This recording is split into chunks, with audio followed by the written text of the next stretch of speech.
Let's see the question. Question is drive expression for the horizontal range. तो हमें horizontal होती है projectile projectile की, उसका एक्सप्रेशन हमें ड्राइव करना है। कैसे करेंगे देखो।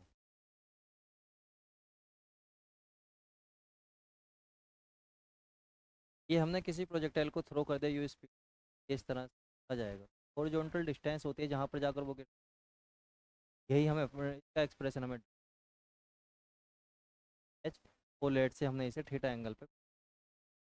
ठीक है, तो अपने अब क्योंकि इस पे जो मोशन है ये सारी किसके अंडर में हो रही है, ग्रेविटी के अंदर। कौन लेके आ रहा है इसे नीचे, हमने तो ऊपर फेंका था, ग्रेविटी लेके आ रही है, तो इसके हर एक पॉइंट पे क्या लग रहा है, ही लग रहा है एक एक्सीलरेशन। ठीक है, तो कांस्टेंट एक्सीलरेशन लग रहा है, पर एक्स एक्सिस में कोई एक्सीलरेशन नहीं है। एक्स एक्सिस में कोई एक्सीलरेशन, सारा एक्सीलरेशन वाई में, क्योंकि मोशन किसके अंडर है, ग्रेविटी के अंडर। तो कौन लेके आ रहा है इसे नीचे आ रहा है, तो एक्सीलरेशन सिर्फ किसकी वजह से है यहाँ पर एक्सीलरेशन, सिर्फ यहाँ पर ग्रेविटी की वजह से। तो वो किस में है, बाई डायरेक्शन में, तो इसका मतलब एक्स में कोई इसका एक्सीलरेशन नहीं। तो इक्वेशन लिखेंगे displacement in X direction is equal to होगा। अब जैसे यू है, इसकी वेलोसिटी है, तो इसका ये वाला कंपोनेंट, ये यू है, तो इसका ये वाला कंपोनेंट क्या होगा, यू कोस थीटा। और इसका ये वाला कंपोनेंट हो जाएगा यू साइन थीटा। मतलब हॉरिजॉन्टल कंपोनेंट और वर्टिकल कंपोनेंट। ठीक है, हॉरिजॉन्टल कंपोनेंट एक्स कोस, क्योंकि हम डिस्प्लेसमेंट किस में लिख रहे हैं, एक्स में, तो एक्स इक्वल जो इक्वेशन होती है डिस्प्लेसमेंट की वो होती है U T plus half A T square.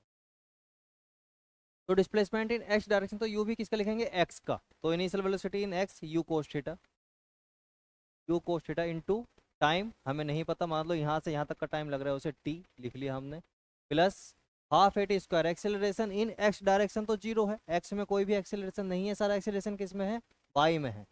तो ये क्या हो जाएगा, जीरो, या फिर एक्स यहाँ से आ जाएगा u cos theta into T. Equation number बोल दो बनी से।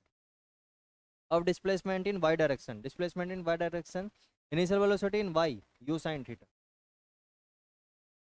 Into T. अब प्लस हाफ, एक्सेलरेशन कितना है वाई डायरेक्शन में, जी, पर किस तरफ है, नीचे की तरफ। मोशन कहाँ हो रही है, ऊपर, मोशन ऊपर हो रही है यू साइन थीटा से, और एक्सेलरेशन कहाँ लग रहा है, नीचे लग रहा है, तो क्या आएगा, माइनस माइनस जी और टी ऐसी। तो y is equal to u sine theta minus half g t square, ये डिस्प्लेसमेंट आ गया y डायरेक्शन में या वर्टिकल डायरेक्शन। ठीक है, अब इन दोनों पॉइंट को नोटिस करते हैं, क्योंकि हमें रेंज कैलकुलेट करनी है। तो यहाँ से यहाँ तक हॉरिजॉन्टल में कितना डिस्प्लेसमेंट हुआ, r। तो r इज इक्वल टू आ जाएगा u cos theta into T. और यहाँ से यहाँ तक बाई डायरेक्शन में कितना डिस्प्लेसमेंट हुआ, जीरो। वही यहाँ से चला था वो और वापस कहाँ आ गया, इसमें, तो x में डिस्प्लेसमेंट हुआ, पर बाई में कितना हुआ, जिस पॉइंट से वो बाई में चला था उसी पॉइंट पर वो बाई में आ गया, तो बाई में डिस्प्लेसमेंट जीरो। तो बाई में डिस्प्लेसमेंट जीरो मतलब बाई इक्वल टू जीरो, तो यहाँ से आ जाएगा u sine theta into T equal to half g t square, क्योंकि बाई की वैल्यू क्या हो गई, जीरो। और एक टी से यहाँ से एक टी चला जाएगा, और यहाँ आ जाएगा u sine theta equal to half g t. अब हमें वैल्यू चाहिए आर की, तो टी की वैल्यू यहाँ से उठा के हम यहाँ रख देंगे, तो आर इज इक्वल टू आ जाएगा cos थीटा। टी की वैल्यू कितनी आएगी, टू इधर मल्टीप्लाई में आ जाएगा, two u sine theta upon g, two u sine theta upon g. तो आर इज इक्वल टू आ जाएगा यहाँ से two u square sine theta cos theta upon, ये आर की वैल्यू आ गई। और अगर इसे मॉडिफाई करके लिखें, तो two sine theta cos theta क्या होता है, साइन टू थीटा। तो यहाँ से आ जाएगा R is equal to u square sine two theta upon, यही हमें फाइंड करना फर्स्ट पार्ट के according. Derive the expression for the horizontal range of a party projectile, R is equal to u square sine two theta upon g. अब second part क्या बोल रहा है, second part बोल रहा है the maximum range of a projectile is two upon square root three. Maximum range हमें given है two upon square root three. अगर हम यहाँ देखें मैक्सिमम रेंज कब होगी, ये तो कांस्टेंट है जिस स्पीड से हम फेंकेंगे, ये भी कांस्टेंट है, एक्सेलरेशन ड्यू टू ग्रेविटी। तो क्या बैर कर रहा है, थीटा कि कितने एंगल पर हम उसे फेंकेंगे। तो मैक्सिमम कब होगा साइन टू थीटा की वैल्यू, साइन और कोस की वैल्यू मैक्सिमम होती है +1 और कहाँ से वेरी करती है, -1 से लेके होती है +1 तक, ठीक है। तो मैक्सिमम वैल्यू इसकी +1 होगी, तो इसे +1 करने के लिए थीटा इज इक्वल टू क्या होगा, sin 2 थीटा की वैल्यू क्या होनी चाहिए 1, मतलब π/2। sin 90 की वैल्यू 1 होती तो थीटा इज इक्वल टू हो जाएगा 45।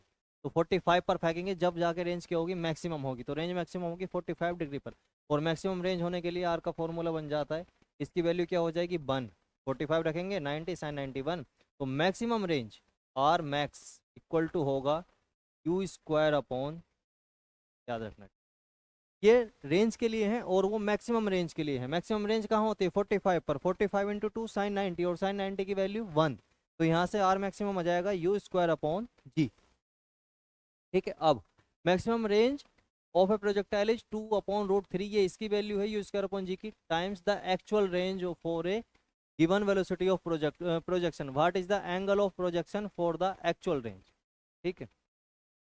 तो मैक्सिमम रेंज गिवन है हमें, R max is equal to, जो मैंने फॉर्मूला लिखा वो होता है u²/g, मैक्सिमम रेंज का फॉर्मूला। और ये कितनी गिवन है, maximum range of a projectile is 2/√3